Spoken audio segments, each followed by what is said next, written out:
Hello, everybody, and welcome to Mrs. G's Story Time. We are reading Star of Light by Patricia St. John with permission of Moody Publishing Company. And we are reading Chapter 2, The Secret Revealed. They reached the village 10 minutes later and passed by the dark huts. Through open doors, glowing charcoal gleamed cheerfully in the clay pots, and the family squatted around their evening meal by dim lamplight.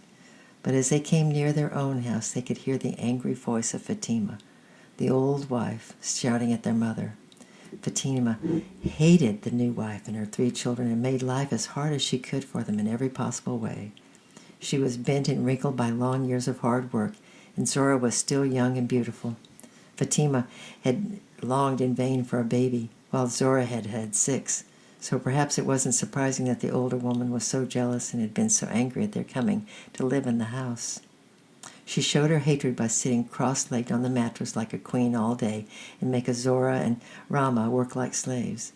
Zora had only escaped to the well because Fatima had fallen asleep, but unfortunately she had not slept for long. Furious at finding the young woman not there, she sent a neighbor's child to spy out for her.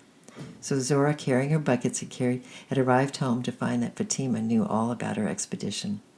"Wicked, deceitful, lazy one," shouted Fatima. "You can't deceive me. Give me that child. Let me see for myself while you hide her away and hold her so secretly and crept with her to the tomb. Give her to me, I say. I insist on having her."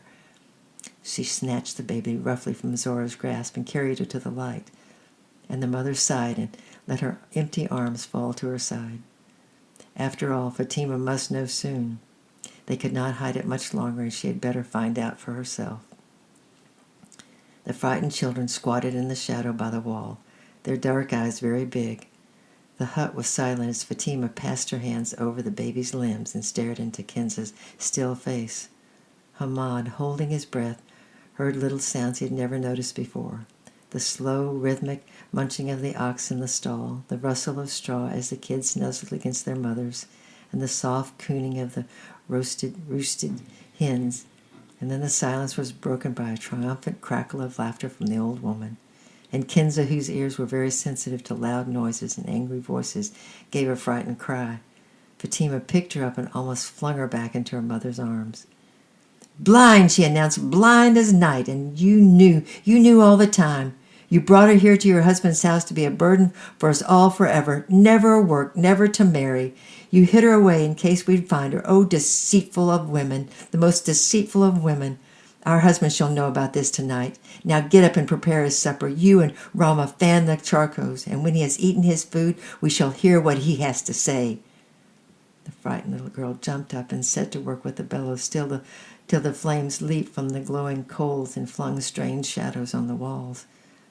Zora, trembling, lay her baby in the swinging wooden cradle that hung from a beam and set to work to mash the beans and beat in the oil, for her husband had gone to speak to a neighbor and would be home any time now.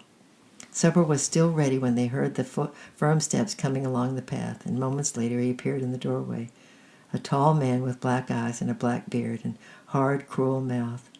He wore a long garment made of dark, homespun goat's wool, with a white turban wound around his head. He did not speak to his wives or his stepchildren, but sat cross-legged in front of the low, round table and signaled for the food to be set before him. If he noticed Fatima's triumph and the white, scared faces of Zora and the children, he said nothing. Zora set the hot dish in the center of the table, and the silent family gathered around. There were no spoons, but she broke 2 large pieces of bread for her husband, and Fatima, and 3 small pieces for herself, Hamad, and Rama. "In the name of God," they murmured as he scooped his bread in the center dish, for they hoped the words would drive away evil spirits that might be lurking around the table. Sometimes at midday when the sun was shining, Rama forgot to say them, but she never forgot at night, because the flickering shadows and dark corners made her feel afraid. Evil spirits seemed very real and near after the lamps had been lit. And certainly tonight the little home was full of evil spirits, dark spirits of jealousy and anger and hatred and cruelty and fear. Even little Kinza in her hanging cradle seemed to feel the atmosphere and wailed fretfully. So Haman frowned. "Stop that noise," he growled. "Pick her up." The mother obeyed and sat down again with the baby held very closely against her. Fatima waited a moment until her husband had finished eating, and then she held out her arms. "Give that child to me," she said threateningly. Zora handed over the baby and burst into tears. "What's the matter?" said Sir Mohammed irritably. His wives might quarrel all he pleased. Wives always did quarrel, but he did dislike them doing it in front of him. He had been plowing all day and was tired. "Yes, what's the matter indeed?" sneered Fatima, for she held out the baby at arm's length so that the lamplight suddenly shone straight onto her face. But Kinza neither squinted her eyes nor turned away from it. Sir Mohammed stared at her directly. "Blind!" cried Fatima as she shouted out. "Blind, blind, blind! And Zora knew it, and she has deceived us all." "I didn't," sobbed Zora, rocking to and fro. "You did!" shouted the old woman. "Silence, you women!" said her husband sternly, and the quarrel stopped immediately. Once again there was silence in the dim hut. Rama suddenly felt cold with fear and crept closer to the dying charcoals. Her stepfather looked very closely at Kinza's tiny face, flashed the light in front of it, and jerked his hand towards her face until he was satisfied that the old woman spoke the truth. "Truly," he agreed, "she is blind." And the dreadest outbursts of rage never came. He handed Kinza back to her mother, half closed his eyes, and lit a long, thin pipe. He sat puffing away in silence for some time until the hut was filled with sickly fumes, and then he said, "Blind children can be very profitable. Keep that baby carefully. She may bring us much money." "How?" asked Zora nervously, her arms tightening around her baby. "By begging," replied her husband. "Of course we can't take her begging ourselves, for I'm an honorable man. But there are beggars who would be glad to hire her to sit with them in the markets.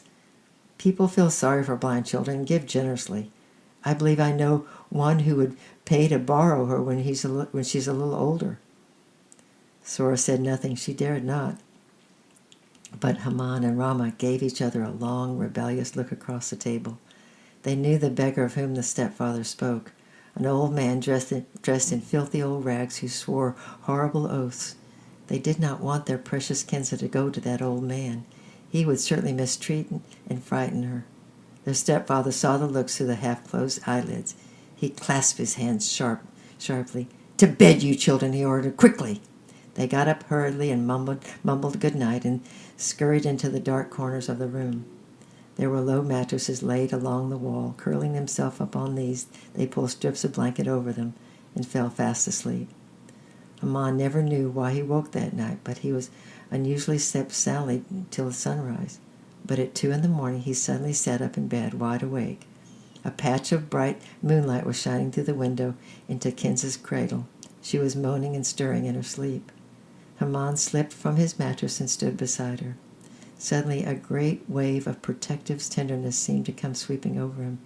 She was so small and so patient, and so defenseless. Well, he would see to it that no harm came to her.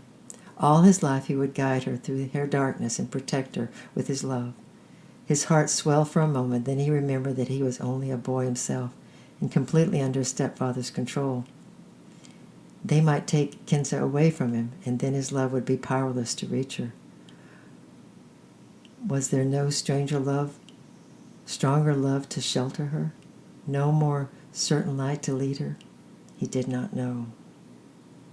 Tomorrow we'll read chapter 3. Sir Mohammed makes a deal. I love you. I'm praying for you. And we'll see you tomorrow. Bye-bye.